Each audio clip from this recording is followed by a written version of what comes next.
अस्सलाम वालेकुम स्टूडेंट्स। अब मैं आगे बढ़ती हूँ और एल्केन्स के रिएक्शंस की तरफ आती हूँ। सबसे पहले हम रिएक्शन जो पढ़ेंगे कंबस्शन जो है वो कंबस्शन की जो डेफिनेशन है वो इसी टॉपिक में सबसे ऊपर लिखी हुई है। कंबस्शन क्या होता है? Burning of an alkane in the presence of oxygen is known as combustion. और ये एक और बार बता दूँ, जो कंबस्शन होती है इसको हम कंप्लीट ऑक्सीडेशन भी कहते हैं, क्योंकि ऑक्सीडेशन ही होती है ना, क्योंकि इसकी में ऑक्सीजन ऐड होती है। ये अलग बात है कि कंबस्शन की वजह से पूरा का पूरा अल्केन जो है वो जल के राख हो जाता है। ठीक है, तो जैसे इसकी डेफिनेशन एट द टॉप लिखी हुई है कि burning of an alkane in the presence of oxygen is known as combustion, या कंबस्शन का दूसरा नाम कंप्लीट ऑक्सीडेशन भी है। ठीक है, सो जब हम अल्केन पूरा को जलाते हैं ऑक्सीजन की प्रेजेंस में तो इस रिएक्शन को हम कहते हैं कंबस्शन। ठीक है, अब कंप्लीट कंबस्शन को हम ऑक्सीडेशन भी कहते हैं।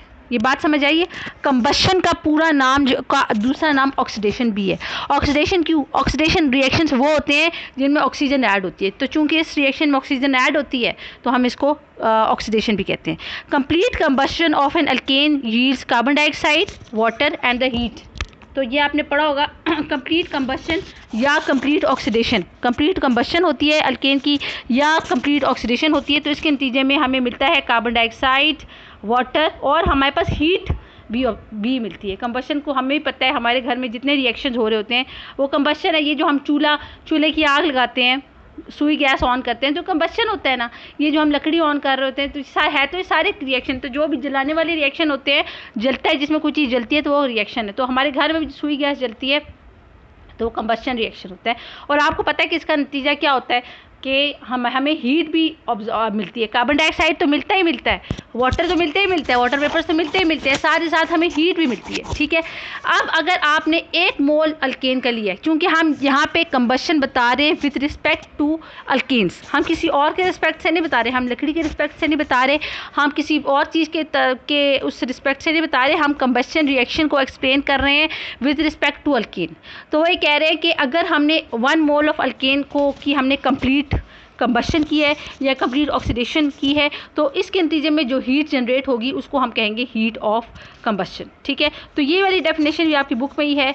The amount of heat evolve, यानी जो जाहिर होती है when 1 mole of hydrocarbon is burned to carbon dioxide और वाटर, और इसको हम कहते हैं heat of combustion. For example methane है ना, मीथेन गैस, उसमें आप 2 ऑक्सीजन के मॉलिक्यूल्स ऐड करने। इस केस में इस पर्टिकुलर रिएक्शन में आपको नज़र आ रहा होगा कि एक मॉलिक्यूल है कार्बन का 1 मॉलिक्यूल या 1 मोल। ठीक है, the amount of heat evolve when 1 mole of hydrocarbon is burned burn to carbon dioxide and water is called heat of combustion. For example CH4 एक है, 1 मोल है। इस इक्वेशन के हिसाब से 1 मोल ऑफ मीथेन है, वो 2 मोल्स ऑफ ऑक्सीजन के साथ रिएक्ट कर रहा है। और आप ये देख लें कि मीथेन जो है वो गैसीय स्टेट में है, ऑक्सीजन जो है वो गैसीय स्टेट में, और फ्लेम उसको आग प्रोवाइड की है, तो इसके नतीजे में कार्बन डाइऑक्साइड निकला है इन गैसीय स्टेट और वाटर निकला है इन गैसीय स्टेट, और इसके नतीजे में आपकी 891 किलो जूल पर मोल ऑफ हीट जनरेट हुई है। ठीक है, all the reaction is highly exothermic. All दो आपको पता है, हम ये वो रिएक्शन है जो हमारे घर में सुई गैस, आपको पता है सुई गैस में जो मेजर कंपोनेंट होता है वो मीथेन ही होती है ना। तो ये जो हमारे घर में जिन घरों में सुई गैस ऑन होती है, ठीक है, तो जो आप सुई गैस को ऑन किया और जब आप मैच ऑन किया, आपने मैच स्टिक डाली, तो आपको पता है ना हीट जनरेट होती है। जिन घरों में सुई गैस होती है, सुई गैस का पीछे से ऑन करते हैं और मैच स्टिक डाली और एयर, तो आपको पता है ना, हम ऑक्सीजन कहाँ से मिली? ऑक्सीजन हमारी एयर से मिली। तो जब वो आपके पास मीथेन होती है और ऑक्सीजन एयर से होती है और आप मैच स्टिक डालते हैं, तो आपको पता है कि कार्बन डाइऑक्साइड, वाटर और उसके नतीजे में हीट भी आपको मिलती है। तो ये वो वाला रिएक्शन है जो हर घर में हो रहा होता है। ठीक है, तो ऑल दो हमें भी पता है कि ये रिएक्शन बहुत ज़्यादा हीट जनरेट करता है। जाहिर पता है, हम चूल्हे में जो हम पकाते हैं, हम इसी गैस की वजह से इतनी हीट हम क्यों ऑन करते हैं चूल्हा, हम क्यों ये गैस जलाते हैं? क्योंकि कंबस्शन के नतीजे में बहुत सारी हीट जनरेट होती है जिसको हम खाना पकाने, पानी गर्म करने के लिए इस्तेमाल करते हैं। ठीक है, तो ऑल दो इस रिएक्शन के नतीजे में बहुत सारी हीट जनरेट होती है, लेकिन इनिशियली अगर आप चाहते हैं कि ये रिएक्शन हो तो आपको शुरू में हीट प्रोवाइड करनी पड़ेगी, जैसे हम हीट प्रोवाइड करते हैं मैच स्टिक को जलाकर। इसी तरह आपको पता है कि हमारी गाड़ियों में जो पेट्रोल होता है वो भी अल्केन की ही एक किस्म है, गैसोलीन जो होता है वो भी अल्केन की एक किस्म है, और हमारे जो उसके अंदर गाड़ी के जो इंजन होता है उसमें पेट्रोल के साथ आपको पता है ना एयर के अंदर ऑक्सीजन होती है, ठीक है। तो ये दोनों चीज़ें पहले ही मौजूद होती है। ये जो पेट्रोल होता है ये अल्केन की ही एक टाइप है, ठीक है। और एयर जो है वो कंप्रेस्ड एयर मौजूद होती है, वो भी मौजूद होती है। तो जब आप अपनी गाड़ी ऑन कर रहे होते हैं तो उस दौरान आप इसको थोड़ी सी हीट प्रोवाइड कर रहे होते हैं, इलेक्ट्रिक स्पार्क देते हैं, बिजली का झटका देते हैं, बिजली की चिंगारी देते हो। तो आपको पता है ना कि बिजली भी तो एक फॉर्म ऑफ एनर्जी है ना। तो बिजली के ज़रिए आप इनको एक चिंगारी प्रोवाइड कर रहे थे, एक एनर्जी प्रोवाइड करते हैं, तो एकदम से फिर वो गैस पकड़ लेता है और फिर आपको पता है उसकी वजह से पूरी गाड़ी इतनी हीट जनरेट होती है। फिर वो आपको पता है पेट्रोल और जो एयर का मिक्सचर है वो फिर जलना शुरू होते हैं। आप इलेक्ट्रिक स्पार्क देते हैं तो फिर वो जलना शुरू हो जाता है। जब वो जलना शुरू होता है तो फिर उसके बाद इतनी हीट जनरेट करता है कि उसकी वजह से आपकी पूरी जो गाड़ी है वो उस पूरी गाड़ी को वो ड्रैग करके आगे तक लेके जाता है। इतना एफिशिएंटली वो फिर जलता है कि वो जो आपका इंजन है वो उस हीट को इस्तेमाल करते हुए, वो जो हीट जनरेट होती है ना आपके इंजन में, उसको फिर हम इस्तेमाल करता है और आपकी गाड़ी आगे तक ड्रैग होती है पेट्रोल की वजह से, ठीक है। तो यही मैं आपकी बुकिश लैंग्वेज इस्तेमाल करके बात बता रही हूँ। Although the reaction is highly exothermic, it requires very high temperature to initiate it. For example by flame और स्पार्क, इनिशियली आपको जो है किसी न किसी हाई टेम्परेचर को देना पड़ता है ताकि ये जलना रिएक्शन को करने के लिए आपको फ्लेम या इलेक्ट्रिक स्पार्क देना पड़ता है, ठीक है। इधर हम चूल्हे में हम फ्लेम देते हैं, गाड़ियों में इलेक्ट्रिक स्पार्क देते हैं। तो इन्होंने यही वाली बात बताई, जैसे मैंने आपको बताया कि combustion is the major reaction occurring in the internal combustion engine. Internal combustion engine of automobile, automobile का से मुराद हमारी गाड़ियाँ हैं। हमारी गाड़ियों का जो इंटरनल कंबशन इंजन है, इंटरनल कंबशन इंजन, उसमें जो मेन रिएक्शन हो रहा होता है, मेजर रिएक्शन हो रहा है, वो कंबशन होता है, ठीक है। हमारी गाड़ियों का जो इंटरनल कंबशन इंजन है उसमें जो मेजर रिएक्शन हो रहा होता है वो है कंबशन, ठीक है। और उसमें होता क्या है, compressed mixture of alkanes and airs. Compress का मतलब है आपने प्रेशर लगाया होता है, आपने अल्केन और एयर का मिक्सचर लिया होता है और आपने उसके प्रेशर लगाया होता है। एयर और अल्केन का मिक्सचर आपके इंजन में क्या होता है, जो पेट्रोल या गैसोलीन यूज़ कर रहे होते हैं उसमें अल्केन और एयर का कॉम्प्लेक्स मिक्सचर होता है, यानी प्रेशर से दबा हुआ होता है वो मिक्सचर, ठीक है। Burns smoothly in the internal combustion engine, हमारी गाड़ियों के अंदर इंजन में बड़ा अच्छी तरह जलता है ये दोनों, एयर और अल्केन का मिक्सचर बड़ी अच्छी तरह जलता है जब आप इलेक्ट्रिक स्पार्क वगैरह देते हैं, और उसकी वजह से इंक्रीजेज इट्स एफिशिएंसी, क्योंकि ये कॉम्प्लेक्स मिक्सचर होता है तो बड़ी अच्छी तरह जलता है। आप ऊपर पता है ना, अल्केन जो है इसको साथ चलने के लिए ऑक्सीजन की ज़रूरत होती है जो इसको एयर से मिलती है, तो फिर बड़ी अच्छी तरह जलता है और फिर गाड़ी इंजन की एफिशिएंसी को भी इंक्रीज़ करता है और गाड़ी को भी बड़ी अच्छी तरह लेके इतनी हीट प्रोड्यूस हो जाती है, इस कंबशन की वजह से इतनी ज़्यादा हीट प्रोड्यूस होती है कि उस हीट को फिर हमारी गाड़ी में यूटिलाइज़ किया जाता है मूवमेंट के लिए, ठीक है। दूसरी हम पढ़ेंगे, उसकी दूसरी टाइप है वो है ऑक्सीडेशन। अच्छा, ये जो आपने ऊपर पढ़ी है कंबशन ऊपर जो आपने पढ़ी है बेसिकली ये भी ऑक्सीडेशन है, लेकिन जो अच्छा इसमें आपकी बुक में तो इसकी हेडिंग बनाई है कंबशन, लेकिन मैं इसको कहूँगी कंप्लीट ऑक्सीडेशन। ये बात समझ आई है, आपकी इधर बुक में तो हेडिंग बनाई है ना कंबशन की, इसको मैं कंप्लीट ऑक्सीडेशन भी कहती हूँ। और जो नीचे ऑक्सीडेशन, उसकी दो टाइप्स है, दूसरी टाइप मैं बाद में पढ़ूंगी, लेकिन फर्स्ट टाइप में पढ़ लेती हूँ। जो फर्स्ट टाइप में पढ़ूंगी इसे कहेंगी इनकम्प्लीट ऑक्सीडेशन। तो बेशक आप अगर चाहे तो आप इसकी हेडिंग्स में थोड़ी सी रद्दोबदल भी कर सकें। तो ये जो ऊपर आपने कंबशन पढ़ी है ये भी बेसिकली ऑक्सीडेशन है, और ये जो ऊपर पढ़ी है ये कंप्लीट ऑक्सीडेशन है।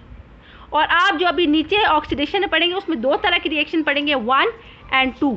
जो 1 जो है ये इनकम्प्लीट ऑक्सीडेशन है, और नंबर 2 जो आप पढ़ेंगे वो कैटालिटिक ऑक्सीडेशन है, वो थोड़ी सी डिफरेंट है, ठीक है।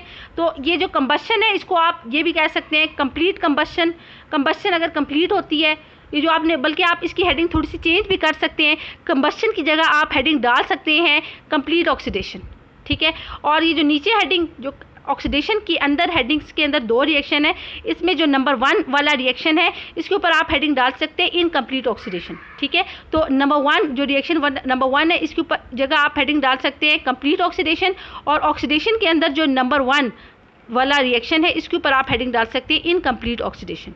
ठीक है। तो यही वाली बुक वाली बात मैं आपको पढ़ के बता देती हूँ। Oxidation of methane under different conditions give different product, यानी अगर आप मीथेन की ऑक्सीडेशन करेंगे तो डिफरेंट कंडीशन में डिफरेंट प्रोडक्ट्स बनेंगी। लेकिन जैसे आपने ऊपर वाली केस में कंप्लीट ऑक्सीडेशन हुई है, जब एयर की सप्लाई बहुत ज़्यादा है। ऊपर वाले केस में जो आपने ऊपर पढ़ा है ये कंप्लीट ऑक्सीडेशन है, क्योंकि यहाँ पे एयर बहुत ज़्यादा तादाद में थी, तो ऊपर जो ऑक्सीडेशन है उसको कंप्लीट ऑक्सीडेशन है की है। तो इसके नतीजे में आपको कार्बन डाइऑक्साइड मिला है, वाटर मिला और हीट ऑफ कंबशन मिली है। लेकिन हम जो दूसरी टाइप रिएक्शन पढ़ेंगे वो है इनकम्प्लीट ऑक्सीडेशन। इनकम्प्लीट ऑक्सीडेशन तब होती है जब हवा में ऑक्सीजन की तादाद कम हो या हवा ही कम हो, क्योंकि हवा होगी तो उसमें ऑक्सीजन होगी ना, ठीक है। ऊपर वाला जो रिएक्शन था वो कंप्लीट ऑक्सीडेशन का हमने पढ़ा, ये वाला। ये तब है जब हवा ज़्यादा है या हवा में ऑक्सीजन की तादाद ज़्यादा है। हवा होगी तो ऑक्सीजन ज़्यादा होगी, बाज़ औक़ात ये होता है हवा में ऑक्सीजन की तादाद भी ज़्यादा होती है, ठीक है। दूसरी हम कैटेगरी पढ़ेंगे इनकम्प्लीट ऑक्सीडेशन। इनकम्प्लीट ऑक्सीडेशन तब होती है या तो हवा कम होती है या अगर हवा होती है तो उसमें ऑक्सीजन की तादाद कम होती है, ठीक है। तो इनकम्प्लीट ऑक्सीडेशन जब अल्केन की होती है तो इसके नतीजे में डिफरेंट प्रोडक्ट्स मिलते हैं।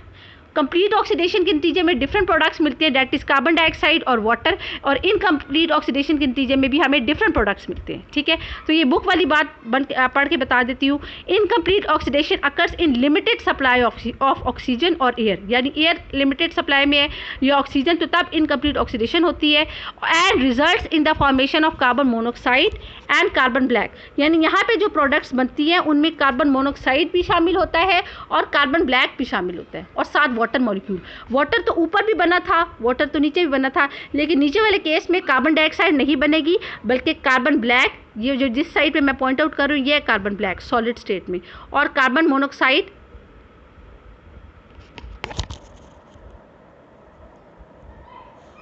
मोनोऑक्साइड जो है वो बनेगा, ठीक है।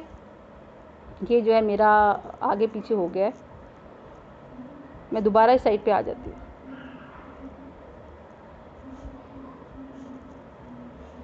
तो जल्दी से मैं इधर आ जाती हूँ आपके लेक्चर की तरफ।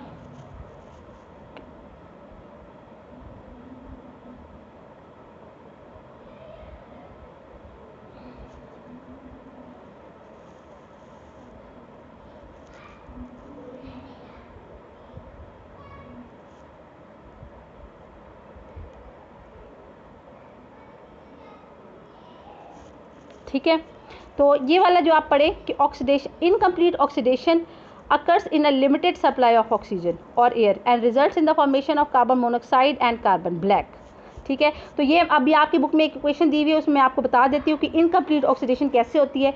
इसमें आप देख रहे हैं थ्री मॉलिक्यूल्स आप यूज़ कर रहे हैं मीथेन के, और 4 मॉलिक्यूल्स आप यूज़ कर रहे हैं ऑक्सीजन के। मीथेन गैसीय स्टेट में है और जो ऑक्सीजन है वो गैसीय स्टेट में है, और आपने इसको फ्लेम प्रोवाइड किया, उसके नतीजे में आपके पास 2 मॉलिक्यूल्स कार्बन मोनोऑक्साइड के बने, एक वाटर बना, एक वाटर के 6 बने गैसीय स्टेट में, और कार्बन ब्लैक बना सॉलिड स्टेट में, ठीक है। यही वजह होती है जब आपकी इनकम्प्लीट ऑक्सीडेशन होती है तो आपका चूल्हा बाज़-औक़ात ये जो होता है वो काला करता है। तो काला इसलिए करता है कि आपकी इनकम्प्लीट ऑक्सीडेशन होती है और उसके नतीजे में कार्बन ब्लैक बन रहा होता है, तो बर्तन काले हो जाते हैं। ये बात समझ आइए, जब आपकी कंप्लीट ऑक्सीडेशन होती है ना तब कार्बन ब्लैक नहीं बनता, लेकिन जैसे चूल्हा होता है ना बाज़-औक़ात काला इसी वजह से करता है कि इनकम्प्लीट ऑक्सीडेशन होती है जिसके नतीजे में कार्बन ब्लैक बनता है और वो बर्तनों को काला करता है, ठीक है। तो इसमें आप देख लें, इस केस में देखिए ऑक्सीजन कम है। ऊपर वाले केस में क्या था, एक मीथेन के मुकाबले में 2 ऑक्सीजन मॉलिक्यूल थे, ठीक है। और नीचे वाले केस में तो आप ये एक्सपेक्ट करना था ना कि 3 अगर आपके पास मॉलिक्यूल है मीथेन के तो इसके मुकाबले में आपके पास 6 ऑक्सीजन होने चाहिए थे ना। लेकिन हमने जैसे पढ़ा है कि इस केस में जो होती है एयर की सप्लाई कम होती है या ऑक्सीजन की सप्लाई कम होती है, तो इसमें 4 मॉलिक्यूल है ऑक्सीजन के, तो इसलिए यहाँ पे इनकम्प्लीट ऑक्सीडेशन होगी। और डिफरेंट प्रोडक्ट्स जैसा कि देखें आप देख रहे हैं इधर बन गए, ऊपर डिफरेंट प्रोडक्ट्स थे, नीचे डिफरेंट प्रोडक्ट्स हैं। अब हम दूसरी टाइप पढ़ेंगे। अच्छा, ये जो हमने ये वाली पढ़ी है कंबशन में, this is called complete oxidation, और ये जो हमने ऑक्सीडेशन की टाइप 1 पढ़ी है this is called incomplete oxidation. और अब जो हम टाइप पढ़ेंगे ये भी ऑक्सीडेशन की टाइप है, ठीक है। ये भी ऑक्सीडेशन की टाइप है जहाँ मैं पॉइंट आउट कर रही हूँ कंबशन की, इसको हम कहेंगे कंप्लीट ऑक्सीडेशन। ये जो नीचे हमने ऑक्सीडेशन की टाइप 1 पढ़ी है इसको हम इनकम्प्लीट ऑक्सीडेशन कहेंगे। और जो हम तीसरी टाइप पढ़े हैं कैटालिटिक ऑक्सीडेशन, ये भी ऑक्सीडेशन की टाइप है, और इसको हम कैटालिटिक ऑक्सीडेशन इसलिए कहेंगे कि इसमें हम लोअर अल्केन्स का लेंगे। लोअर अल्केन्स का मतलब ये है कि उन अल्केन्स में कार्बन का नंबर कम होगा और उनको हम बर्न करेंगे, लेकिन इन the presence of metal catalyst, metal के कैटलिस्ट यूज़ करेंगे, ठीक है, और हाई टेम्परेचर देंगे और हाई प्रेशर देंगे, और इसके नतीजे में बहुत यूज़फुल प्रोडक्ट्स बनेंगी। तो चूँकि इस किस्म की ऑक्सीडेशन में कैटलिस्ट, मेटल कैटलिस्ट भी हम यूज़ करते हैं, हाई टेम्परेचर यूज़ करते हैं, प्रेशर यूज़ करते हैं, प्लस मेटल कैटलिस्ट यूज़ करते हैं, और इसके नतीजे में बड़ी यूज़फुल किस्म की प्रोडक्ट्स बनती है। तो इस ऑक्सीडेशन को हम, है ये भी ऑक्सीडेशन की टाइप, तो इस ऑक्सीडेशन को हम कहेंगे कैटालिटिक ऑक्सीडेशन। तो जैसा कि आपने, ये आपकी बुक में रिएक्शन है, CH4 मीथेन, आपने कॉपर लिया है ऐसा कैटलिस्ट, 400 डिग्री सेंटीग्रेड का टेम्परेचर दिया है, 200 एटमॉस्फेरिक प्रेशर है, ये बहुत प्रेशर होता है, और इसके नतीजे में क्या हुआ, ऑक्सीजन जो है वो एटॉमिक फॉर्म में आके इसके ऊपर ऐड हुई है। आपको पता है CH4 का मतलब है कार्बन 4 सिंगल बॉन्ड बना रहा है हाइड्रोजन से। तो इसके नतीजे में क्या होगा, जब ऑक्सीजन ऐड होगी तो कार्बन के 3 बॉन्ड तो हाइड्रोजन के साथ रहेंगे, लेकिन जो कार्बन का चौथा बॉन्ड है हाइड्रोजन का, उसके दरमियान ऑक्सीजन आ जाएगी। जब उसके दरमियान ऑक्सीजन आ जाएगी तो हमारे पास मीथेन से बन जाएगा मिथाइल अल्कोहल। लेकिन इस रिएक्शन में आप देख रहे हैं कि कार्बन की तादाद वही रही है, यानी ये मीथेन था तो हमारे पास मिथाइल अल्कोहल है। सिर्फ एक कार्बन टू हाइड्रोजन बॉन्ड के दरमियान ऑक्सीजन आ जाएगी और मिथाइल अल्कोहल में कन्वर्ट हो जाएगा। नेक्स्ट स्टेप में ये होगा कि आपके पास जो मिथाइल अल्कोहल है, फिर आप फर्दर आप रिएक्शन आपने स्टॉप नहीं किया, आप करते जा रहे हैं ऑक्सीडेशन। तो यही कंडीशन है, copper 400 degree centigrade, 200 atmospheric pressure, oxygen फिर ऐड होगी। लेकिन इस केस में क्या होगा, ऑक्सीजन एक अटैक, ये वाली ऑक्सीजन नंबर 1 इस हाइड्रोजन के ऊपर अटैक करेगी और कार्बन की दूसरी हाइड्रोजन के ऊपर। कार्बन, अब इस कार्बन का मतलब है CH3C का मतलब है ये कार्बन 3 बॉन्ड बना रहा है, 3 सिंगल बॉन्ड बना रहा है हाइड्रोजन के साथ। तो ये जो ऑक्सीजन है, एक तो ये हाइड्रोजन अपने साथ ले लेगी, और दूसरा जो कार्बन 3 बॉन्ड बना रहा है हाइड्रोजन के, उनमें से एक बॉन्ड को ब्रेक करके एक हाइड्रोजन को मजीद अपने साथ ले लेगी। तो इसके नतीजे में H2O का मॉलिक्यूल जनरेट होगा। अब जो बाकी क्या बच गया, इस कार्बन के पास 2 हाइड्रोजन बच गए और एक इसका बॉन्ड ऑक्सीजन के साथ है। तो ये जो कार्बन का बॉन्ड है ऑक्सीजन के साथ, ये कन्वर्ट हो जाएगा डबल बॉन्ड में, ठीक है। इस कार्बन के पास बाकी 2 हाइड्रोजन रह गए जो कि सिंगल बॉन्डेडली अटैच है, ठीक है। और ये कार्बन हम क्या था, ऑक्सीजन के साथ सिंगल बॉन्ड बनाया था, लेकिन अब ये कार्बन ऑक्सीजन के साथ डबल बॉन्ड बनाएगा और हमारे पास बन जाएगा फॉर्मल्डिहाइड। लेकिन इस केस में भी आप देखें, जो रिएजेंट है मिथाइल अल्कोहल, उसमें एक कार्बन है, और हमारे पास जो फॉर्मल्डिहाइड बना है इसमें भी एक कार्बन है। नेक्स्ट स्टेप, ये अगर फर्दर प्रोसीड करेगी ऑक्सीडेशन, यही कंडीशन रखी, तो ये जो फॉर्मल्डिहाइड है, ये क्या होगा, इसमें क्या था, HCOH, ये एक कार्बन एक साइड पे हाइड्रोजन के साथ बॉन्ड बना रहा है, दूसरी साइड पे हाइड्रोजन के साथ बना रहा है, तीसरी साइड पे ऑक्सीजन के साथ डबल बॉन्ड बना रहा है। तो इस केस में क्या होता है, जब आप मजीद ऑक्सीजन ऐड करते हैं तो एक कार्बन का जो एक कार्बन 2, इस केस में कार्बन 2 सिंगल बॉन्ड बना रहा है हाइड्रोजन के साथ, तो एक जो carbon to hydrogen single bond है उसके दरमियान जो है ऑक्सीजन आ जाएगी, ठीक है। एक तो कार्बन डबल बॉन्ड बना रहा है ना ऑक्सीजन के साथ, और 2 सिंगल बॉन्ड बना रहा है हाइड्रोजन के साथ, तो एक जो carbon to hydrogen single bond है उनके दरमियान ऑक्सीजन आ जाएगी और हमारे पास बन जाएगा फॉर्मिक एसिड, ठीक है। फर्दर अगर आप मजीद आगे कंटिन्यू रहेगी तो यही कंडीशंस में, तो अब क्या होगा, अब ये मॉलिक्यूल फॉर्मिक एसिड, इसमें भी देखें कार्बन की तादाद बराबर है, फॉर्मल्डिहाइड एंड फॉर्मिक एसिड, ठीक है। नेक्स्ट स्टेप में क्या होगा कि फॉर्मिक एसिड ब्रेक कर जाएगा into carbon dioxide and water. तो catalytic oxidation of alkane is use industrial पैमाने पे यूज़ होती है to prepare higher fatty acid. अगर बड़े मॉलिक्यूल फैटी एसिड बनाने तभी यूज़ होते हैं। जो ये आपको पता है फैटी एसिड जो होते हैं ये सोप प्रिपरेशन में भी यूज़ होते हैं। इसी तरह जो वेजिटेबल ऑयल्स क्या हैं, ये इनमें भी अनसैचुरेटेड फैटी एसिड्स होते हैं, ठीक है। वेजिटेबल ऑयल भी फैटी होते हैं। तो ये आपका ये वाला ख़त्म हो गया है।